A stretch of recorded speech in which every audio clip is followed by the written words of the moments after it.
ప్రతిరోజు 10 గంటలకు అక్కడి నుంచి తీసుకొని వచ్చి మళ్ళా సాయంత్రం 6 గంటలకు మళ్ళా అక్కడ చెంచల్గూడ జైల్లో వాళ్ళకి అప్పగించాలి జైలు అథారిటీస్. సో ఇలాంటి అంటే సిబిఐ కస్టడీ ఇచ్చారు, కానీ వారు ఉండేది చెంచల్గూడలోనే. సాయంత్రం అయిన తర్వాత మళ్ళీ అక్కడే ఇవ్వాలి. అంటే సిబిఐ కస్టడీ అంటే మా లాకప్ లో పెట్టడానికి అక్కడ వాళ్లకు పర్మిషన్ ఇవ్వలేదు. సో అలాంటివి ఇప్పుడు చూడాలి మరి వీరి విషయంలో ఏ విధంగా కోర్టులు స్పందిస్తాయి, వారు ఏ విధమైన అప్లికేషన్ వేసుకుంటారన్న దాని మీద ఆధారపడి. సార్ ఆయన సుమారు 16 నెలలు ఉన్నారు కదా, ఆయనకి ఎలాంటి ఫెసిలిటీస్ ఇచ్చేవారు సార్ అప్పుడు? ఐ థింక్ ఆర్డర్ చూడాలి ఏమి ఇచ్చారు అన్నది. ఎందుకంటే సిబిఐ జనరల్ గా అపోజ్ చేయదు, ఎందుకంటే వాళ్ళ కండిషన్స్ బట్టి కోర్టు డిస్క్రిప్షన్ ఏ విధమైన ఇది ఇవ్వాలని చెప్పేసి. ఐ థింక్ వారికి కూడా సపరేట్ బ్యారక్, తర్వాత వచ్చేసి ఇంటి నుంచి ఫుడ్, ములాఖాతులు, తర్వాత ఈ విధమైన ఫెసిలిటీస్ ఇచ్చినట్టు మేము విన్నాము. సో ఇదంతా టోటల్ గా కోర్టు డిస్క్రిప్షన్ మీద ఆధారపడి ఉంటుంది అనమాట, ఏమి ఇవ్వాలి ఫెసిలిటీస్ అని. సో కోర్టుకి అయితే మనం అప్పీల్ చేయాలి, ఏం కావాలన్నది మనం మెన్షన్ చేసి సంబంధిత వ్యక్తులు మాకు ఇవి కావాలి అని ఇవ్వాలి, ఎందుకు కావాలి అని కూడా ఇవ్వాలి. అంటే వాళ్ళు వాళ్ళ లైఫ్ స్టైల్ ఈ విధంగా ఉందని కూడా వాళ్ళు వాదిస్తారు. మేము బయట ఫ్రీగా ఉండింటే ఇవన్నీ కూడా ఉండేవి మాకు. సో ఆ విధంగా చూసి అప్పుడు కోర్టు నిర్ణయిస్తుంది. సార్ రిమైండ్ ఇలా పొడిగించుకుంటూ వెళితే దీనికి ఒక టైం పీరియడ్ అంటూ ఉంటుందా? సాధారణంగా ఎలా ఉంటుందంటే పోలీసు కస్టడీ అన్నది 14 రోజులు మాత్రమే ఇవ్వచ్చు. అంటే ఒక రోజు ముందు అరెస్ట్ చేస్తారు, తర్వాత 14 రోజులు. ఐ థింక్ కొత్తగా వచ్చిన బిఎన్ఎస్ఎస్ లో అది 30 రోజుల వరకు ఉండొచ్చు అని అనుకుంటాను నేను. ఆ తర్వాత ఏంటంటే ఆ పోలీస్ కస్టడీ అయిన తర్వాత మళ్ళీ జ్యుడిషియల్ కస్టడీకి వస్తారు. ఈ మధ్యలో వాళ్ళు బెయిల్ కూడా అప్లై చేసుకోవచ్చు. ఈ మధ్యలో బెయిల్ కూడా అప్లై చేసుకోవడానికి ఉంటుంది. అంటే మాకు బెయిల్ ఇవ్వండి అని.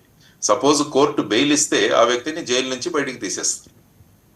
సపోజ్ బెయిల్ ఇవ్వకుంటే ఆ వ్యక్తి అలాగే ఉండి మధ్య మధ్యలో బెయిల్ అప్లికేషన్స్ వేసుకుంటుంటారు. సాధారణంగా సీరియస్ కేసెస్ ఏవైతే ఉంటే అందులో 90 రోజుల లోపల ఛార్జ్ షీట్ వేయాలి మామూలుగా. ఐ థింక్ ఇప్పుడు అది 180 రోజులు అయింది అనుకుంటాను బిఎన్ఎస్ఎస్ లో, వెరిఫై చేయాలి నేను. సపోజ్ ఇంతకు ముందు ఎలా ఉండేదంటే 90 రోజుల్లో మీరు కనుక ఛార్జ్ షీట్ వేయకుంటే ఆ వ్యక్తికి ఆటోమేటిక్ గా బెయిల్ ఇవ్వాలన్నది ఒక నియమం.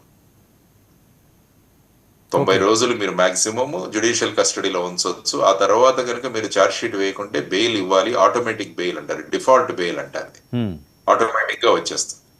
సపోజ్ ఛార్జ్ షీట్ వేసిన తర్వాత కూడా అతనికి ఆ డిఫాల్ట్ బెయిల్ అన్న హక్కు ఉండదు. ఆ తర్వాత వాళ్ళు బెయిల్కి అప్లై చేసుకోవాలి. అప్పుడు పోలీసులు కూడా వీరికి బెయిల్ ఇస్తే ఏమవుతుందని ఆర్గ్యూ చేస్తారు. సపోజ్ వీళ్ళు బెయిల్లో బయటకు వస్తే ఈ కేసుకు సంబంధించిన సాక్ష్యదారులు ఎవరైతే ఉంటారో వాళ్ళ మీద ప్రెషర్ పెడతారు. ఎక్కడైనా ఎవిడెన్స్ ఉంటే దాన్ని డిస్ట్రక్షన్ కోసం ప్రయత్నిస్తారు. ఇలా రకరకాల వాదనలు జరుగుతాయి. ఈ ఉభయ వాదనలు విన్న తర్వాత కోర్టు నిర్ణయిస్తుంది బెయిల్ ఇవ్వాలా లేదా అని. ఒక్కోసారి కింది కోర్టులు బెయిల్ ఇచ్చిన తర్వాత పై కోర్టుకు వెళ్తారు బెయిల్ క్యాన్సిల్ చేయమని. ఆ కింది కోర్టులు బెయిల్ ఇవ్వకుంటే నిందితులు హైకోర్టులోకి వేస్తారు. కింది కోర్టు మాకు బెయిల్ ఇవ్వలేదు కాబట్టి హైకోర్టు బెయిల్. సార్ ఎలాంటి శిక్షకైనా సరే 90 రోజుల్లో ఎట్టి పరిస్థితుల్లోని బెయిల్ వచ్చేయాలా? ఛార్జ్ షీట్ వేస్తే ఎలా ఉంటుందంటే 7 సంవత్సరాల కన్నా ఎక్కువ పనిష్మెంట్ ఏదైతే ఉంటుందో 7 సంవత్సరాల కింద ఉంటే సాధారణంగా అరెస్టులు చేయరు ఈ మధ్య.